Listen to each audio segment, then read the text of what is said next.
of Kallidus, taking us through how to save time, money, and tackle other learning management headaches. Thank you, Donald, and good day to everybody who's joining us today. Just to give you a brief introduction about myself, I've got over 15 years experience of working with various learning technologies, both internally for organisations and also externally providing solutions to different types of organisations, from corporates to academics. I'm currently a pre-sales engineer at Kallidus, and Kallidus provide online solutions for learning, performance and talent, and also for award-winning content. So that's just a brief bit about my background. But just really what I want to do is first of all set the scene for everybody participating today. As we're obviously all aware, there are a number of challenges that we face as L&D professionals, ranging from budgets and the size and capacity of those budgets, and also generating value from our budgets as well. We're also challenged with creating effective content and making it engaging for our learner base, and how to ensure the most efficient delivery of that content equally. And as well, we're challenged with reducing the lead times between identifying a learning or performance need and creating the relevant and engaging solution to meet that need. But just before we progress, I'd just like to open up to the floor, first of all, to say, are there any other challenges that people are aware of in terms of saving time and money in today's L&D climate? So just to recap the question, Peter, the question is any other ways people can save, or any concerns people have got around saving time and money? Yes, and some of the challenges that people might be facing today. And you've outlined some of them already, of course.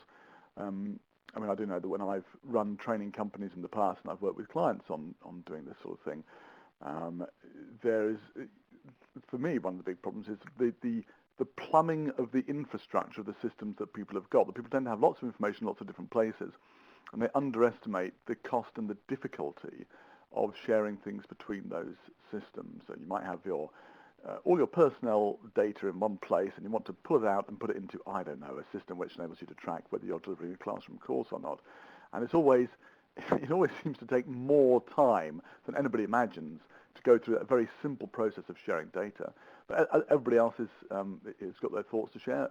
Marimar is saying culture is an issue, and that's certainly the case. That came up a lot this morning. Compliance training, says Alan Brown, is a curse. Alan, can you explain why you think compliance is a curse?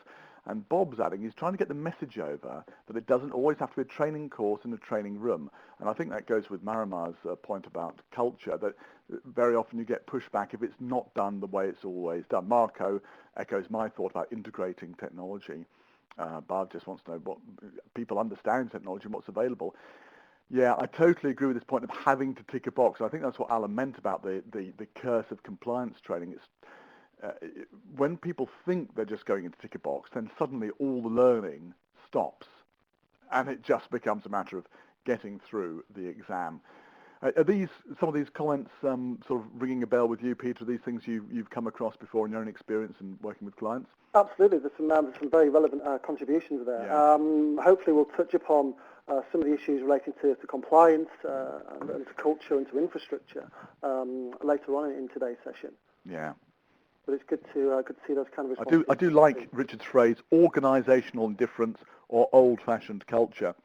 Well, I don't like it, but I think it spells out very well, actually, many of the issues that we've got. And Gareth's point about time estimation, but for some reason, people not only always seem to get the time estimate wrong for how long something will take, but they always get it wrong on the short side. It always takes longer than we expected. Sorry, Peter, back to you.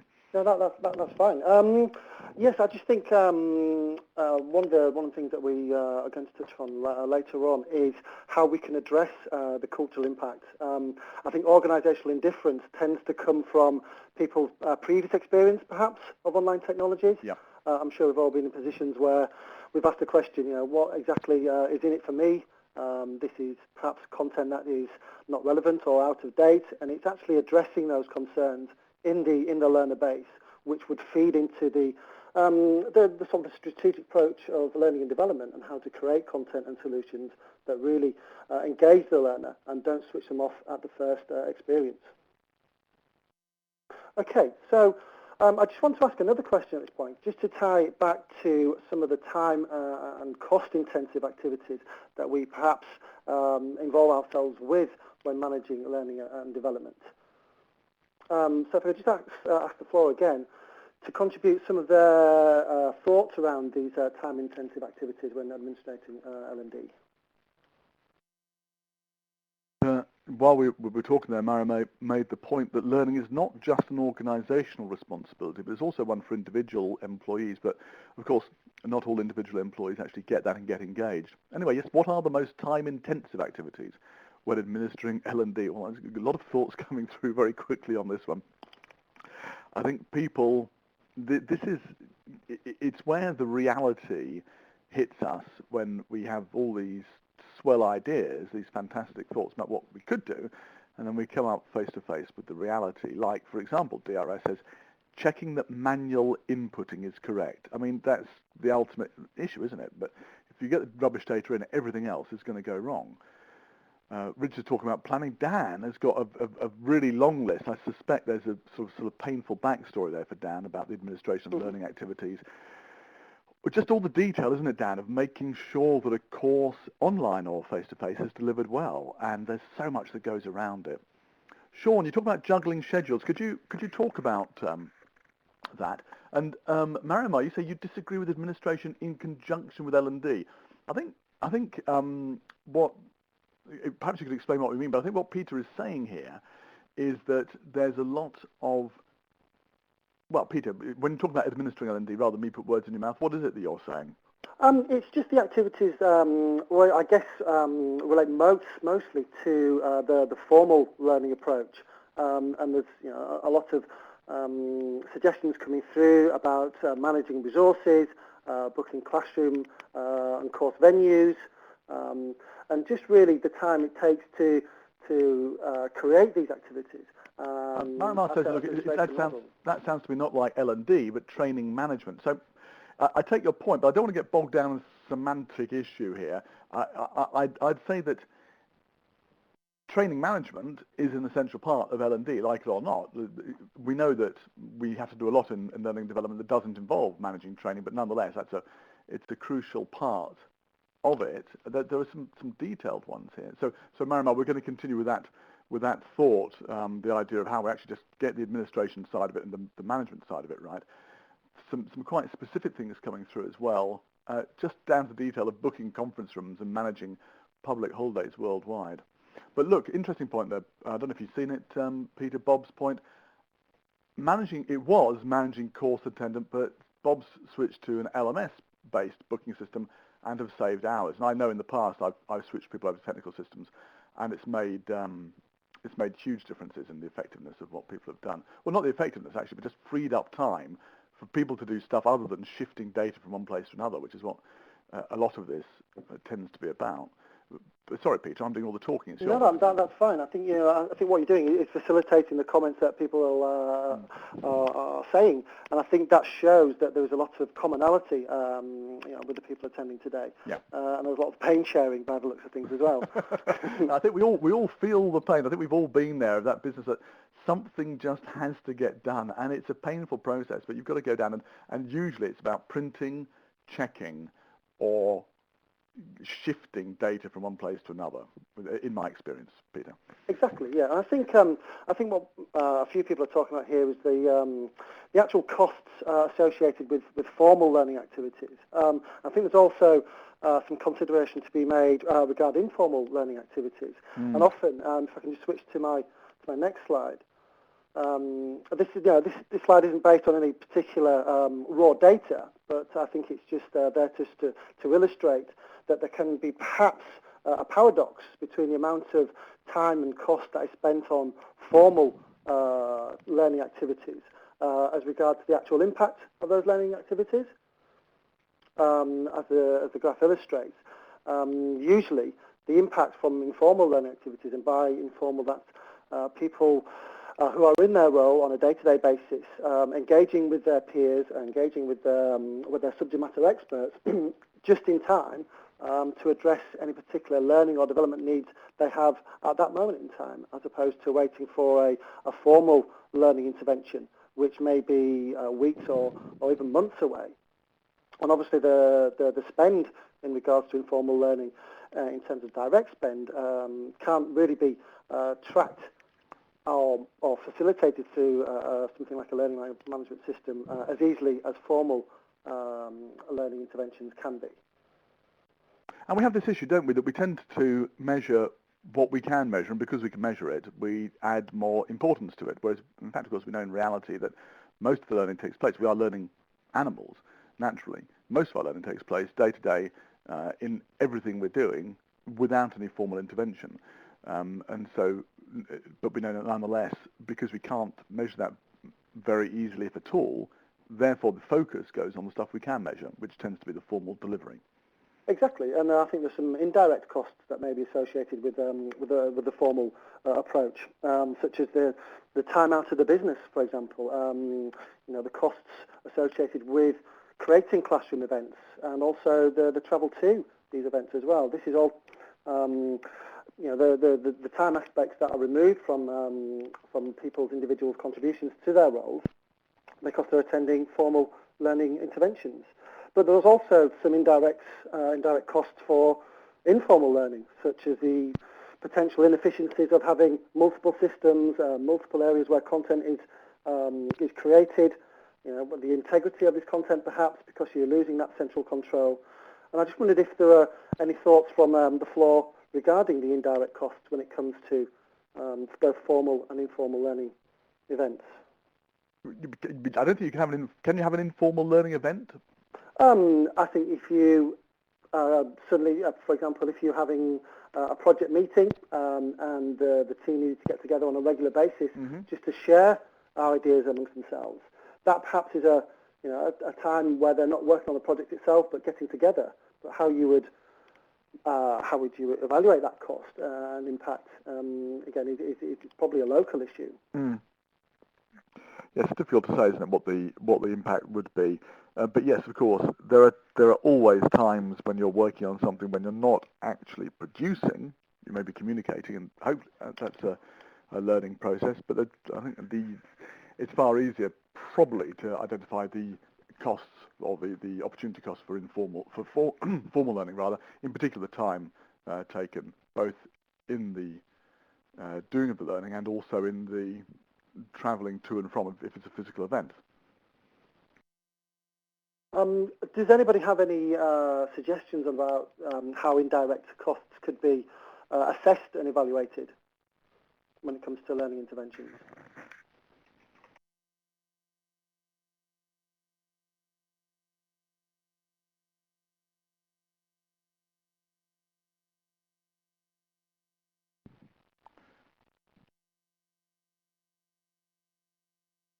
Yeah, so Chris has got a very straightforward one there.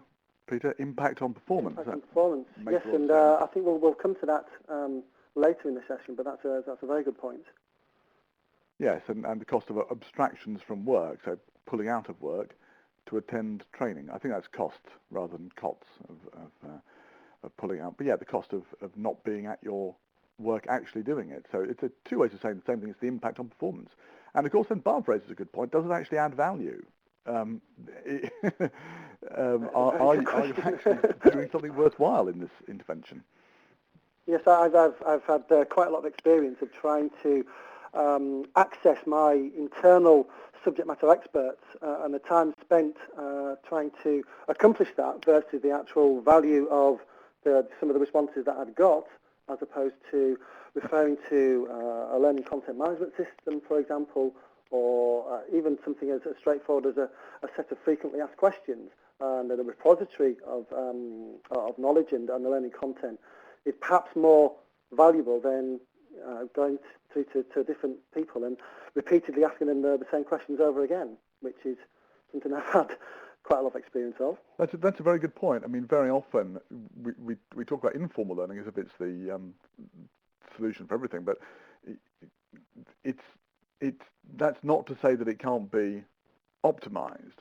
And the classic case of people asking the same question over and over again, whether it's face-to-face or on a forum online, is a great example of suboptimal informal learning. And I do believe there's a great role for L&D to move towards facilitating those conversations face-to-face or online to make them much more effective and to reduce the, as you say, the indirect costs of that to the business. Indeed. I think Richard's just mentioned ROI for the organisation, and hopefully we can touch upon this a bit later on. Okay, so we've evaluated the difference between the costs associated with informal and formal learning, and I guess that leads us to the question regarding decentralisation of L&D and what it actually means today. Before I begin, are there any contributions or any ideas from the floor? Before we go into that, Peter, can you just explain what you mean by decentralisation? Because when we talked about this beforehand, it didn't quite match my original meaning of the word decentralisation, although I totally understand where you're coming from. So, do you want to share what you're meaning by that word? Yes, yeah. Effectively, I think there's been a continuous debate between a centralised approach to learning development and a decentralised approach to learning development. And by approach, I mean a central function who are controlling and mandating the learning offering to the organisation. Whereas with the recent advent of informal learning, I think by pure demand and from the technologies that are now available, a decentralised approach is probably the approach that is favoured by the individual learners themselves. But obviously there are pros and cons to both of these approaches. A centralised approach can be often slow to react. It can often be too rigid or remote from the learner base. But a decentralised approach can often be fragmented and inconsistent. So it's difficult to, as we were just saying, to really track the costs and impact of the decentralised approach. And just to be clear, what you're talking about here is not decentralisation. Well, let me get this clear. You're not talking about, for example, an HQ pushing things out to local departments or local countries or territories. You're saying decentralisation is down to the individual level and the individual having much more control over their learning. Is that right? Yes, yeah. I think the argument has evolved to reflect that over recent years. Okay, so with the decentralising, we're going from a centralised push model to much more of a decentralised pull model, with individuals having more control over and interest in their learning. Yes, yeah, especially with the social and collaborative technologies that are available today. There are obviously benefits as well to having a single system and a single infrastructure when it comes to saving costs.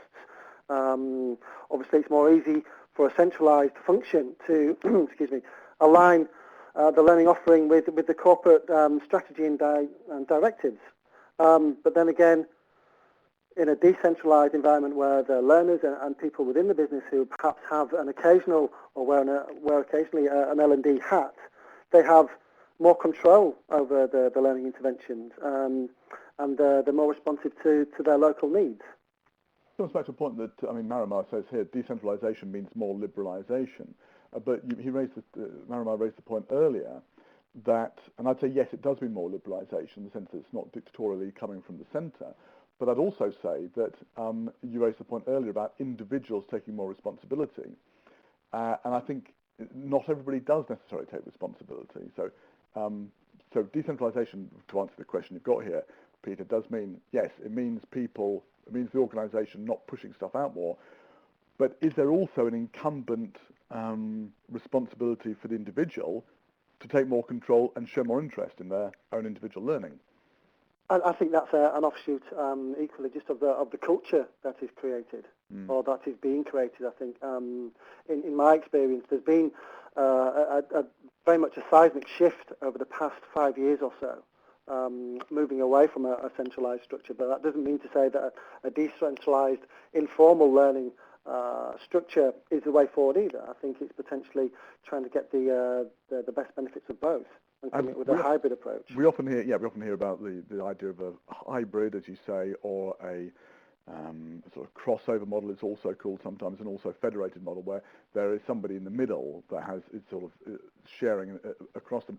Well, lots of thoughts here from the floor about this. Richard Elsie is saying, look, learners looking after their own learning pathways usually means more quality, because more quality and indeed more engagement from the learners. But there's another comment from Richard saying there's a dichotomy between organisational-led learning requirements and individual personal learning. Can the organisation resource both effectively? I think that's a very good question, Peter. If we're running L&D centrally, can we look after both sides, both what the organisation needs and what the individual wants? Is that possible? Yes, but I think there are two main challenges when it comes to creating that environment, and that firstly is the technical infrastructure and also the implementation plan. So how this infrastructure is implemented in the learner base, and for people to first of all feel empowered to create and manage their own content, and also have the systems and processes in place to be more strategic and tactically aware regarding the content, and leverage off perhaps the central resources that could be available. Yeah, and of course Bob points out that many people look to L&D to sort training out without actually understanding that their own informal sessions like team meetings count as part of informal learning. So still there is, and I think this is a key issue, isn't it, Peter, this idea that, oh, training will sort that out, and you go over to somebody else, you pass the whole thing over to them, and they will take care of it for you. This is what I call the training ghetto. Whereas, in fact, it's more complex than that. In fact, people need to be much more engaged in their own learning, but they may not, even if they like the idea theoretically, culturally, they may not be quite ready for it. Yeah. I think that leads me nicely to my next slide, and the evolution of L&D roles. And by L&D roles, I mean both the tutors, people involved in learning development, both from a manager and a learner level, and also perhaps people, as I mentioned, who may wear an occasional L&D hat whilst they're working in the respective business units. And is this evolution, is it a cultural threat or is it an opportunity? And I'd just like to open that to the floor again, please. So this idea that what we are doing is evolving, is it a threat or an opportunity? I suppose it's both, isn't it? Let's see what everyone says. How much? Well, what do you want to answer the question yourself, Peter, or do you want to lead the answer, or lead the audience with your answer? Not just yet. If we can just see what responses come through. I've got a couple of responses, but I just wanted to check that they that everybody agrees with them first.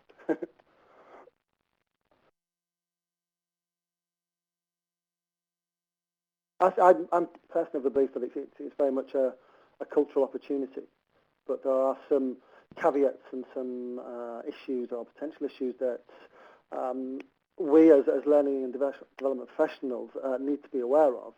I think it's fair to say that probably many of us have been through experiences where we tried to initiate some change or implement a new approach to L&D, and the results haven't been as we would have hoped or expected. So if anyone's got any examples in that respect, it'd be good to hear them.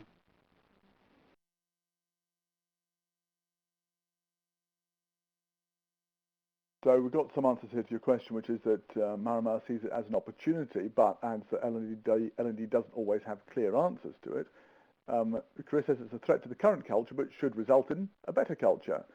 That's the growing pains. That's nice Chris. And Bav says change, evolution with technology rather than change, perhaps. It's a major opportunity, but it could be a painful one. Absolutely, yes. And usually that's following previous painful experiences that the learner base might have had. Yeah, absolutely. And also, when we're under threat, we tend to revert to our preferred mode of behaviour, or not under threat necessarily, but under pressure. And people's learned mode of learning, which they've learned for the first 15 years of their life, is that you sit down in the classroom and you listen to something. Elephant in the room, says Chris, is Dan's question. Yeah, it's all true. It's an opportunity. Here's the question, though. How do you bring the change about? I'm sure, Peter, you've got an answer for us. Yes, and this really comes from my own experience. For about 8 years, I worked for an accountancy firm. So, as you can imagine, some of the technical content, learning content within that environment was occasionally quite dry. And the culture was very traditional in terms of the classroom approach, both internally and obviously for accountants studying for their exams. And it was through my experiences there that specifically working with people involved in tax who are, just to profile them slightly, have a very traditional view regarding their learning and their own development. But we effectively went from an environment where it was predominantly classroom driven to an environment where there are lots of different forms of media that were used. And effectively, what we learned, or how we learned that, was by building from the ground up. And by that I mean we didn't, as a central L&D function, mandate what or how people were required to learn. We used very small pilot groups to introduce new technologies. We pushed out the ability to use these technologies and create content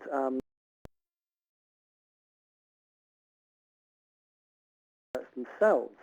And really it was a principle of starting small, finding out what works, and having an iterative and a phased approach to building these technologies up from the ground. Is that something that people would think would work for them, or would sit well in their organisations? This approach of start small, iterate rapidly. Yes. Yeah, I'd be interested to hear that. I mean, that's the answer to the how do you do cultural change. And I've been very interested in the example of the tax regime, because, as you say, it's a very dry, very traditional environment, but you managed to get them to shift over by showing it worked and was effective in a small pilot, and of course, as you say, iterating to get rid of what didn't work on quite a rapid basis. Yeah, just to give you an idea of the spectrum, it started. There was a program that started off with a 4-day classroom workshop with, it was slide intensive, I should say, and reduced that to a 1-day workshop supported by various on and offline webinars, and that ultimately evolved into a national tax TV program.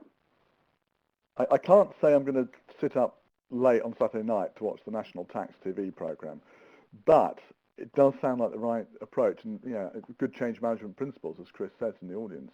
Good way to ensure you've got people on board as you go along. Did you find, this is something that I'm always interested when you're doing change, did you find that you got people on board who became your supporters, even if they were ambivalent or even negative about the idea to begin with? Absolutely. I think there were, at the beginning, there was a lot of high-level buy-in towards changing this approach. But just to give you an idea of some of the peripheral activities that surrounded the National Tax TV program, was that it wasn't really an opportunity for people to learn, but it was an opportunity for people to get together and watch the program in groups. Right. Submit their contributions for the next TV program, but also engage in some collaborative discussions in between the two schedules. And by that, it created the subject matter groups, or the informal groups within the tax community, who were then encouraged to start creating their own content and then their own contributions and share that amongst themselves.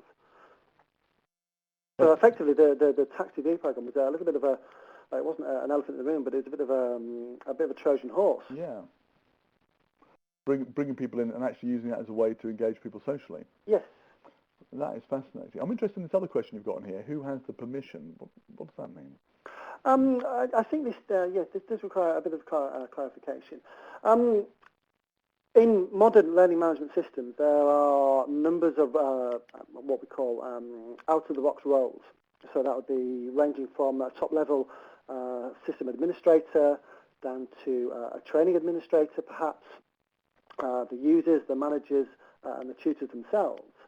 But it's fairly common for these roles to be configured to actually enable these roles to perform more and achieve more through the learning management system. And I think it's the opportunity, if you're considering having a learning management system, or you've got one in place at the moment, it's what can you essentially take from the higher levels, or the higher roles, the higher permission roles, and ship out or farm out to the users and the learners and the tutors and managers, perhaps, to enable them to achieve more and create more content or groups themselves.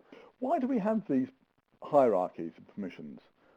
I don't mean in terms of the back end of an LMS. what I mean is, why do people ask for them? Why do they expect to have them there? What is it that people don't want people to be able to do with the LMS? I think this relates back to the debate between a centralised and a decentralised approach. I think traditionally, especially with the implementation of one system, control is a concern, but you can also argue that perhaps it's an opportunity. Mm-hmm. So to reduce perhaps the administrative burden on the central administration team, to reduce the burden for creating content on the central administration team, these permissions could be rolled out to the user base. Again, going back to my experience in an accountancy firm, the ability to create webinars, for example, was that sat with the central administration team. And every time that the tutors wanted to set up a webinar, they'd have to go back to the admin team, and there's obviously a bit of a time lag between that request being made and the solution coming through. Yep. So what we did was we looked at the various roles and permissions within the technology that we were using, and we agreed to allow tutors, and also we created a role such as the training coordinators, and these are people who sit in the business, to actually do this themselves. Yep. And initially there was a bit of a painful take-up in terms of how to achieve this, and as soon as the tutors became aware of that, they were running the sessions no problem. But that led to the idea that, well, okay, if we can allow our tutors to create these webinar sessions, can we also allow them to create their own informal groups? And then just build a more social infrastructure along that basis. Yep. And did that work? Oh, I'm sure it did work. My feeling is that it's always better to move fast and make mistakes than it's try to be perfect and move slowly. And just coming back to your point about centralisation, decentralisation, Chris Bond said it all comes down to control. And John, I'm not sure if it's the same John all the way through, is raising the point that we need to be shifting probably from this idea of centrally controlling everything to curating what's already existing. But then he's asking the question, well, who does the curation? Is it L&D? Is it automatic filtering? Is there a community doing it? What's going on? So that's a question which probably wouldn't have been even thought about 5 years ago, before we had this sort of mass explosion of people sharing things on the internet. So curation very much at the fore. Is that the sort of thing you're talking about here, with the idea of sharing permissions and pushing stuff out from the centre to individuals in a decentralisation? Yes, I think ultimately it depends on the organisation itself, and also the culture within that organisation. But as we touched upon earlier, it's how you diverse this control, how you enable the people to do more using the technology that they've got. I'd be interested to know what people could do with what they've currently got in place in terms of the technology and the roles available within these systems to support this change, because it is a cultural change consideration, absolutely. Cultural change supported by technology, absolutely. And so you're asking the question of the audience, do you think, correct me if I'm wrong, Peter, but do you think that you could use the technologies you've got to support this type of change to, I guess what you're saying is push responsibility and decision-making out from the centre? Is that fair enough summary? Yes. Yeah. And on top of responsibility and decision-making, it's the ability to design and develop content, groups, more collaborative approaches to learning that reflect the informal demand, I guess. Yes, I mean, we're not doing this just for the sake of it. People want to have it happen, and they're very keen for it. Yes, I'm sure we're all used to. I'm sure we've all experienced the sort of the change in L&D culture over recent years. But if you look at how schools and how the younger generation are learning these days, I don't think I've ever seen a young person without a bit of technology in their hands at the moment. I think it's going to be moving in one direction, and that is towards a more informal approach, peer review, generating and sharing content and those kind of aspects. Chris raises a very good point, which is absolutely true, that most organisations apply technologies to old methodologies. So you get a technology, but you use it. So the case with e-learning in 1999, and what got e-learning a very bad name, you use your technology to do the old thing, sometimes in a better way, but sometimes actually in a worse way. So the idea was, we'll put all our classes online, and people will be able to do all the same thing they used to do, but they'll do it via an LMS now, which simply didn't work. So I guess Chris may be alluding to the idea that it might be possible to use your tools to support the change that you've got now, but it might also be that they're not being used that way because people don't either imagine they can be, or there's no cultural support for doing it that way. Absolutely, and I think, as I've mentioned, a lot of people have been put off by their previous experiences, both us as L&D professionals trying to implement solutions, but also people experiencing those solutions. Chris kindly says I put it better than him. I don't believe so. You managed to express that in 1, 2, 3, 4, 5, 6, 7 words, Chris. Much more concise than me.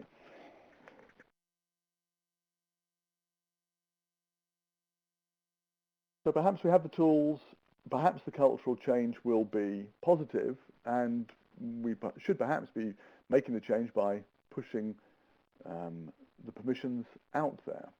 Liberating for the knowledge worker, says John. I think some very telling words being used in some of the responses. Liberation, methodologies, I mean, these are all things that need to be considered, especially in driving cultural change. Yeah. But you won't have the insight or the ability to determine what is right for your organisation unless you're engaging with your learner base. Mm. And with your managers as well, because the managers will be able to tell you whether you're actually solving the performance issues that they've got too. Yes. But you're right, you can't do it from a closed room, can you? No, you can't do it in isolation. But Bob Price, as always, not always Bob, but there should always be the clarion voice of reason saying, hang on a second, because we always have to be careful of the echo chamber. It's saying, look, many users don't get forums, wikis, and informal stuff. Plus, for example, with mobile learning, you can't do it if there's no M. So we do have to be careful not to try to do more than we can do, both technologically and also with the expectations and experience of the users. So to what extent, Chris, Peter, are we relying on changing people's learning habits to help them do this in a different way? It's a very diverse question, I think. I think there is an argument that perhaps learning content should be designed for the most effective or the most informed learners, but that would create a situation where perhaps these types of technologies are being mandated to the learner base. I think ultimately it comes back to engaging with your users and determining what the effective blends are for the learning content. If forums and wikis aren't something that are commonplace or commonly used, then that would lead back to the question of, well, are they the relevant solution for what's required? Mm. But equally, if you know that your learner base is engaging in these types of in tools, then perhaps that is something that could be used and leveraged. So it really depends on asking the right questions internally. And we have some good discussion around this taking place. I like Marima's question, who triggers this change? Is it the people or the tools? People change faster than the tools. That's true if they're allowed to, and if they allow themselves to. And Steve is suggesting a hard way to make the change: delete the training calendar, put all the L&D facilitators out there on the job as coaches or floor walkers. You do have to support, as he points out, with a learning infrastructure that works. And I like the idea, and I've known some people who've done that, who've gone very hardcore to get rid of formal classroom training, and it's worked for them. Yes, yeah. I mean, it's quite a revolutionary comment in a sense, but one that I would buy into. Organisations must move with new technologies, or learning will start to lose credibility and become old-fashioned. And I do believe that's the case, Richard. I think we then move into the area that I call comfortable extinction, where you keep doing things the same old way, but eventually your organisation and the learning department are blindsided because they're simply not able to change fast enough to keep up with reality. Babies and bathwater, says John. He doesn't want to throw the classrooms out. Let's make sure they get more useful if they are supporting the mix. And I'd get on with that. Let's make sure that we are not saying anything is out of order completely. Peter, what do you think? I think John's point is a very good one. I think it's the challenge and again the opportunity for us as L&D professionals to determine what the most useful mix is. And there are a number of considerations that can be made regarding the identifying the learning requirement, identifying perhaps the constraints within the audience for them to achieve or accomplish that learning, how that can be evaluated and fed back into the data that's being managed, and ultimately the performance in the role itself. We're talking about all this as, I think one point here which was a very good one from Steve was you can get rid of everything if you want to, but you still have to have the learning infrastructure.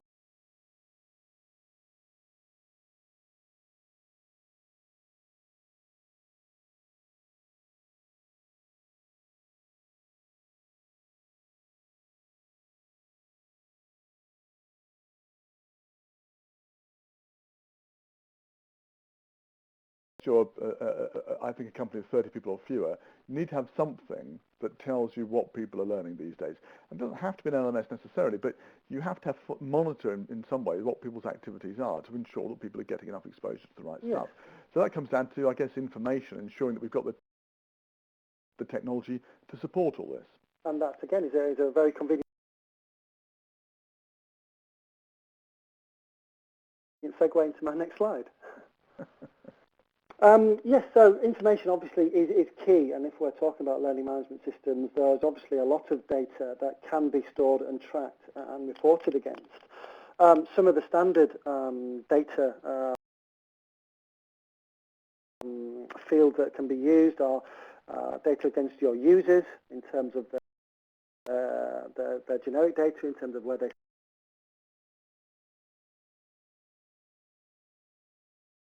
sit in the business, what type of role they're in, data on courses, such as completion statistics, cost of courses, the training, or the L&D resources that are being used, or the groups and perhaps the accreditations that are taking place. And these are all fairly common fields, effectively, that are available.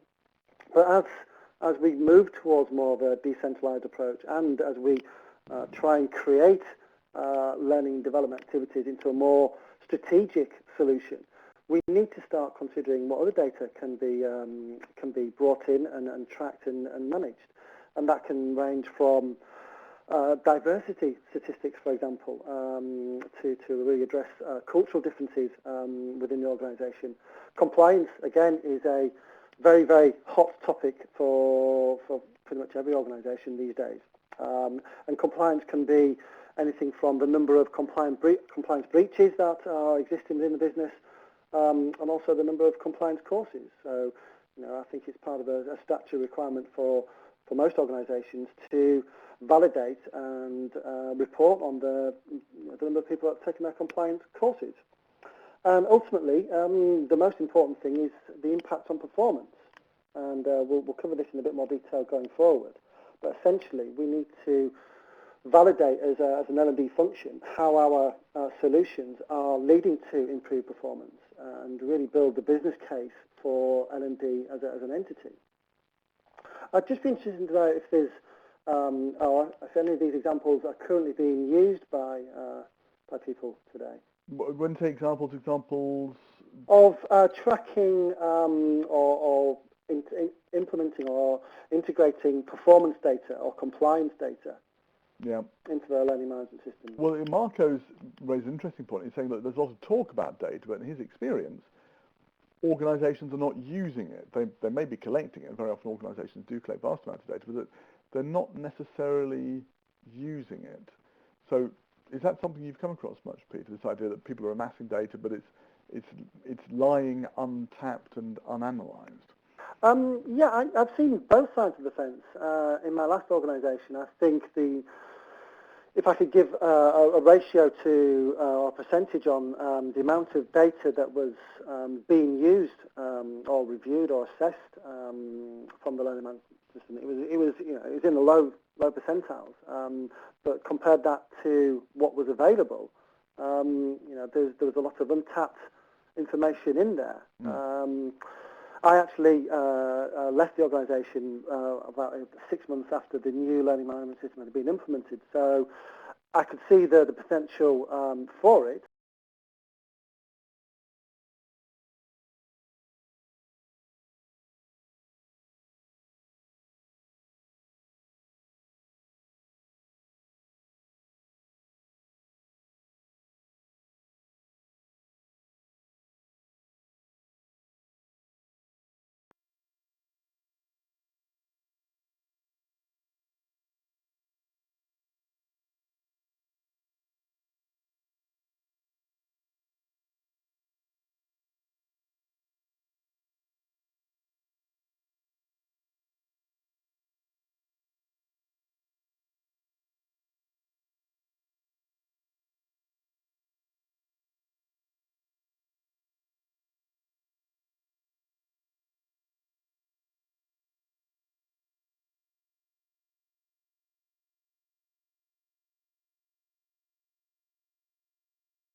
But it wasn't used at that particular time.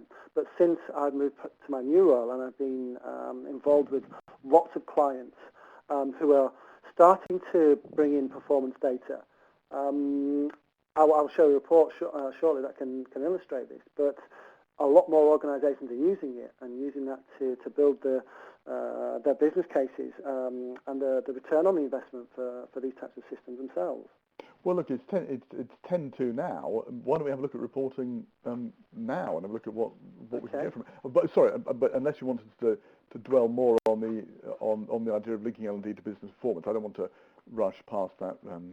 No, sorry, we've moved on. Yes. Yes, yeah. I'll just look at the sort of the tactical capacity of training data, and as I mentioned, we can look at the various compliance breaches, and if that's something that you are monitoring in your organisation independently. Perhaps there's an opportunity to bring those breaches data back into the learning management system and tie it to your compliance courses and compare that to the stats for completion, for example. There's also a level of reporting which revolves around SCORM 2004, and there's a couple of points I'd like to make here. I'm not sure how aware people are of 2004 reporting, but that effectively gives you the ability to report on an assessment that's been built to SCORM 2004 and report on the number of questions that were correct or incorrect, and use that information to really pinpoint problem areas, both in the compliance policies, perhaps, or the compliance requirements, both in the business and for individuals to demonstrate against. But also, you could use this reporting or this data to perhaps feed back into your content design process. If, for example, you structure your assessment to relate to the compliance policy, if you're aware of high volumes of users getting a particular section wrong, you could feed that back into your instructional design thoughts when you look to update the program. So that's just a couple of examples of where reporting can be used in a more tactical approach. I don't know if anybody has any other examples or experience of doing something similar.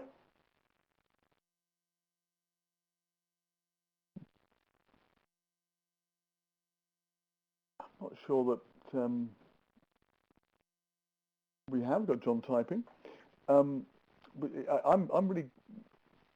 I mean, I think this whole business of making sure you've got the information coming out and being used properly is an exciting but also difficult one, because for me, the culture in most organisations is about training and delivering events and moving on to the next one and doing it effectively, rather than around trying to make sure that you are having that business impact. So that's your last block, linking L&D to business performance, showing it through the right data, and also being able to learn other things, like you just alluded there to possibly adaptive learning, that you can alter what you're delivering to people because of their responses. Much of that has been available in many systems for some time, but because people are massively overworked and there's a focus on event delivery, it doesn't tend to get used so much. Indeed. Sadly. And I guess it's a question of ownership as well. We talked earlier about how learning and development is often regarded as the entity that should solve all the problems within the organisation, and then they should also be the policing authority for compliance, for example. And that is often very difficult to achieve. In terms of credibility, there are perhaps other entities within organisations that have more impact on course completion and compliance. And is there an opportunity to push ownership for something like compliance further out into the business in the same way that we're devolving roles and we're devolving functionality? But can we also devolve ownership in terms of creating perhaps report dashboards for our manager base and our manager groups, so they are constantly aware of how they and their teams sit in regards to compliance, or sit in regards to product awareness courses, for example. I think if it's possible to do that, that has to be valuable for the organisation, valuable for managers and valuable for L&D. Managers aren't terribly interested, most of them, in whether somebody gets trained or not. They do want to know if somebody can do their job.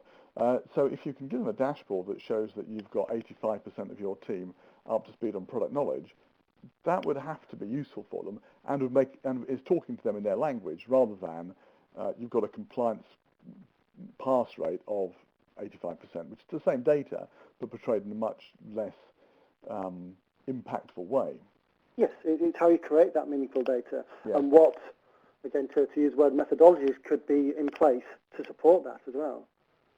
John says the data definition is difficult. What are the measures to be directly correlated to particular learning events, interventions, or indeed the facilitation of better collaboration? So, and of course that is different, so difficult. So that last box of linking L&D to business performance is a tough one, isn't it? Because we need to do two things. We need to find the right measures. We need to make sure the link is a valid one and not a spurious correlation, and it needs to be credible to the rest of the organisation. And I think it's a very bad idea to ever take 100% of the credit for making a change in a business metric, because there's usually something else going on at the same time. And even if it's not measured, just to say that, we trained people and the sales went up isn't enough. We need to say we trained people and the sales went up a certain amount. We believe we can attribute to ourselves, and of course the rest belongs elsewhere. I think that's a very good point, and I'm just going to move to my next slide. Just to show you an example of a report that we created for one of our clients. This is effectively showing sales performance versus learning completion. There was more to this report, but just to give you a bit of context, there were two product awareness courses that were taking place, both on own brand and their formal products as well. And this effectively shows the sales, the increase in sales for people who attended the course versus those individuals who didn't. And this was brought in via the sales data, effectively, and segregated obviously by region and business unit. But it's just a very simple illustration of what can be achieved. You could perhaps go beyond this, and if you are tracking and reporting your performance management data, and that's individual ratings against competencies, for example, and those competencies are mapped to your courses and learning interventions, again, that would give you the facility and the platform to effectively assess the increase in performance rating for the users by competence against the courses that they're completing, which are mapped to those competencies. So again, it's thinking about this in a more tactical manner and trying to have relevant and meaningful data reports that you can initially build yourself and then start farming out to your to your user base and your managers, so they're able to act and reporting it accordingly. Got an interesting series of comments coming through. What you're describing here is absolutely the classic case of showing a point solution. There was a direct, immediate need, training took place, and there's a clear correlation between completing the course and sales performance taking place. And for me, that's gold dust.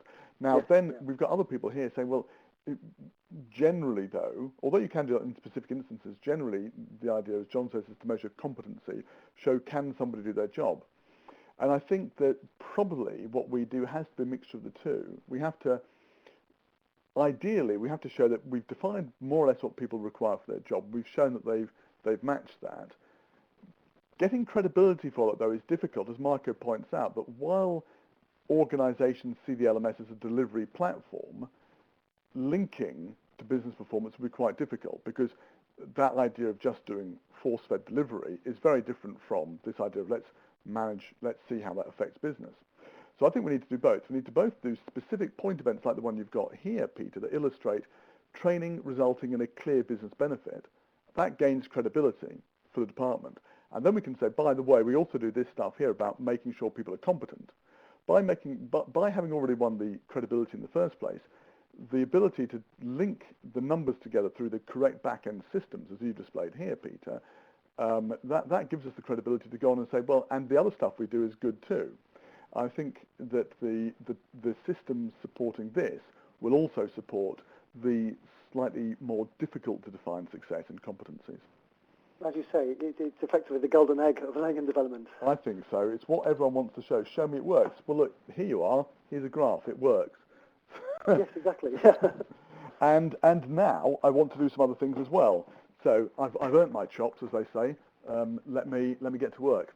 Yes, I think the ultimate message is that we're pushing responsibility for performance data, for learning data, out to the learner base and the manager base, just as much as we're pushing out and devolving functionality and the permissions to create more informal learning activities that are relevant to their local needs. We're back really to that the business of decentralizing, aren't we? Yes. Very good. It is 1 o'clock, by the way. Wow, that went quickly. By the way, John wrote measure omnipotency. I think he meant to say competency, but I was hoping for a minute he meant measure omnipotency, and I think it's great if we can make all our employees omnipotent in the workplace. So we haven't actually got time for questions, but actually we've been doing questions and answers all the way through, and I'm delighted to say that there are Peter's contact details to carry on the conversation, and also some places you can download some useful white papers from Kallidus. Let me just go to the slide deck, which I've got in the background here, and I can pick those up and put them into the text chat area for people to comment and use.